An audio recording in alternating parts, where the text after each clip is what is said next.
Everyone, कसे आहात तुम्ही सर्व? आशा करते तुम्ही सर्व मजेत असणार. तर चला, आज आपण नवीन लेक्चरला स्टार्ट करूया. लास्ट लेक्चरला आपण मर्डर आणि कल्पेबल होमिसाईड यांमधला डिफरन्स पाहिला. तर आज नवीन सेक्शनला स्टार्ट करूया, दॅट इज सेक्शन 102.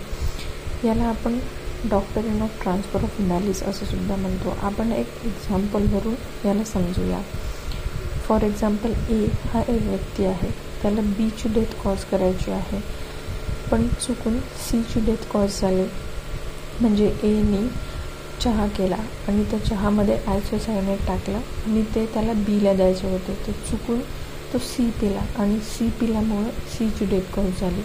तर इथे असं समजलं जाणार की जणू ती जी डेथ कॉज झाली आहे हे त्या पर्सन एला हे इंटेंडेड आणि नॉलेज हे दोन्ही पण होतं हे गोष्ट कॉज करायसाठी, दॅट इज त्याचा मर्डर कॉज करायसाठी. त्यानंतर सेक्शन 103 यामध्ये आपल्याला मर्डरची पनिशमेंट दिसते फर्स्ट क्लॉजमध्ये. Whoever commits a murder shall be punish with death or imprisonment for life, आणि त्याला ऑल्सो लायबल फॉर फाईन पण असणार.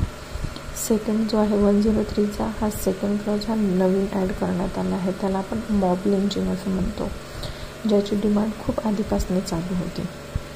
तर त्यात असं म्हटलं, when a group of 5 or more person acting in a concern commit in a murder, 5 किंवा 5पेक्षा जास्ती लोकांचा ग्रुप हा कोणाचा मर्डर करतो, कोणत्या ग्राउंडवर? On the ground of race, caste और community, sex, place of birth, language, personal belief और एनी अदर सिमिलर ग्राउंड. आणि त्याच्यात ईच मेंबर ऑफ ग्रुप म्हणजे त्या ग्रुपचा प्रत्येक मेंबर हा डेथसाठी किंवा इम्प्रिजमेंट फॉर लाईफसाठी पनिशमेंट असणार आणि त्याला फाईनसुद्धा असणार. त्यानंतर आहे section 104 punishment for murder by life convict, म्हणजे ज्याला ऑलरेडी मर्डरची जो शिक्षा भोगत आहे आणि त्यांनी परत मर्डर केला, इम्प्रिजमेंट भोगत असताना त्यांनी पुन्हा मर्डर केला, तर त्याला शिक्षा आहे shall be punish with death, आणि ते असणार डेथ म्हणजे किंवा इम्प्रिजमेंट फॉर लाईफ असणार. इम्प्रिजमेंट ऑफ लाईफ म्हणजे त्याची रिमेनिंग होल पर्सनल लाईफ असणार.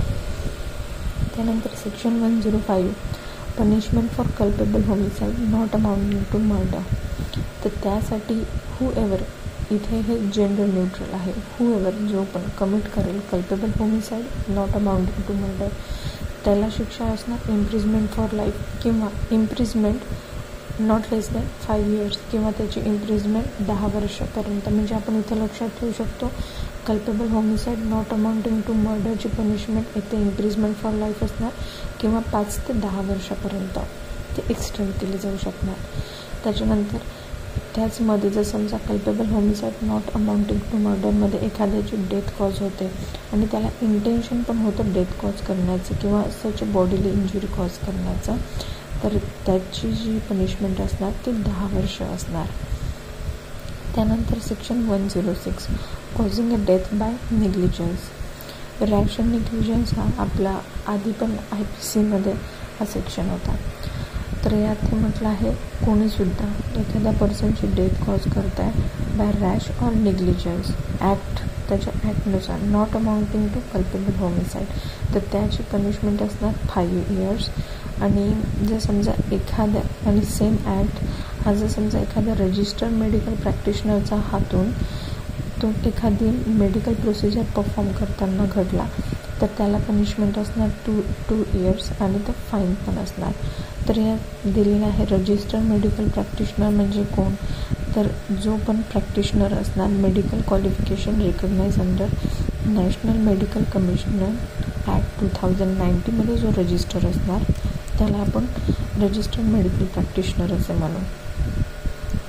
त्यानंतर 106 मधला second clause whoever cause death of any person by rash or negligent driving of vehicle not amounting to culpable homicide, आणि त्यावेळेस तो जो ड्रायव्हर असणार तो तिथून पळून गेला विदाऊट तिथल्या पोलीस ऑफिसर किंवा मॅजिस्ट्रेटला इन्फॉर्म न करता, तर त्याला शिक्षा आहे इम्प्रिजमेंट अप टू 10 years आणि shall also liable with fine.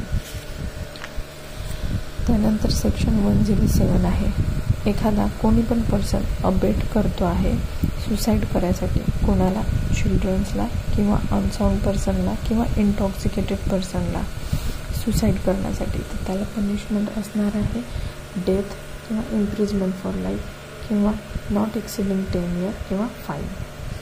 त्याच्यानंतर सेक्शन 108.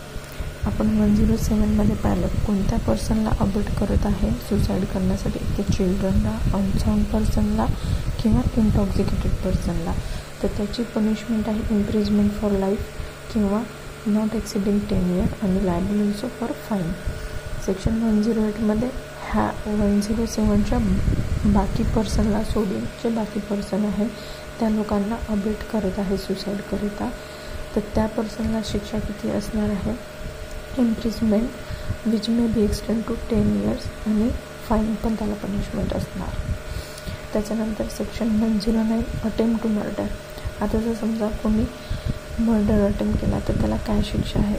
जर समजा हू एव्हर डज एखादा ॲक्ट करत आहे ज्याच्यात त्याला इंटेन्शन आहे किंवा नॉलेज आहे, त्याच्या ॲक्टमुळे एखाद्याची डेथ होत आहे आणि तो गिल्टी आहे मर्डर करता, तर त्याला पनिशमेंट असणार 10 years करता आणि also liable for fine also. आणि त्याच्या ह्या कृतीमुळे एखाद्याला हर्ट होत आहे, hurt is cause by any person by such act आणि ऑफेंडर शॅल बी लायबल. तिथे त्याला पनिशमेंट किती असणार, इम्प्रिजमेंट फॉर लाईफ. जर समजा इंटेन्शनमुळे एखादा मर्डर वगैरे झाला तर इथे 10 year आहे आणि त्या अटेम्प्ट ऑफ मर्डरमध्ये जर समजा त्याला एखादी दुखापत झाली तर त्याची पनिशमेंट इम्प्रिजमेंट फॉर लाईफ आहे.